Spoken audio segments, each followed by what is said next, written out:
Halo teman-teman, jadi gini, aku lagi di perjalanan pulang ke Jakarta nih. Sebenarnya ini nggak direncanain sama sekali. Aku baru aja dari kampung nenek di salah satu desa di Jawa Tengah.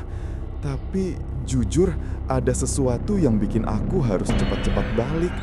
Ada kejadian aneh, bahkan bisa dibilang seram banget, di luar nalar. Sampai sekarang aku masih merinding kalau ingat.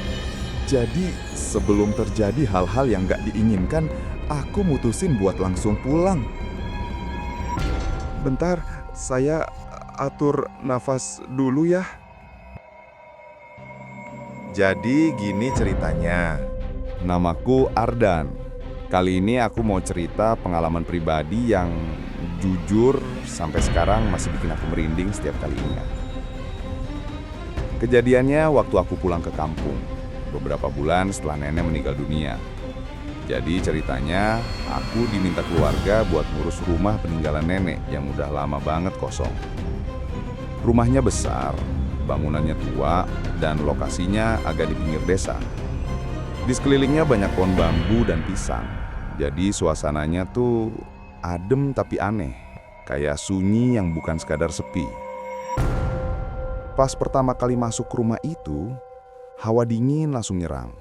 Padahal waktu itu siang bolong, matahari terik banget.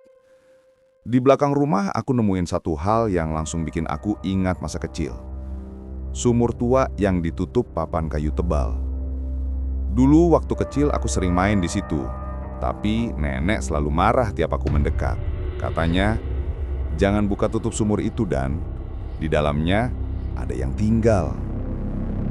Waktu kecil sih aku cuma ketawa. Kupikir nenek cuma nakutin biar aku nggak jatuh ke sumur. Tapi ternyata bukan cuma sekedar cerita. Malam pertama aku nginep di situ, sumpah hawanya beda. Hujan turun, angin kenceng banget. Jam 2 lewat dikit aku kebangun karena dengar suara aneh. Pelan banget, tapi jelas banget. Ardaan. Aku langsung melek. Awalnya kupikir cuma angin atau halusinasi, tapi suara itu muncul lagi. Ardaan, kenapa kau kembali? Rasanya kayak darah berhenti ngalir. Aku bangun, jalan pelan ke dapur, ngintip dari jendela belakang. Dan di sana, papan penutup sumur itu kebuka separuh. Padahal sore tadi aku udah pastiin nutupnya rapat banget. Air di dalam sumur kelihatan beriak pelan, kayak ada sesuatu yang gerak di bawahnya. Terus aku lihat tangan muncul dari dalam, pucat, basah, pelan-pelan merayap ke pinggir sumur. Lalu muncul sosok wanita, rambut panjang, baju kebaya putih lusuh, dan kepalanya menunduk. Aku pengen teriak tapi nggak bisa, kayak tubuhku dikunci.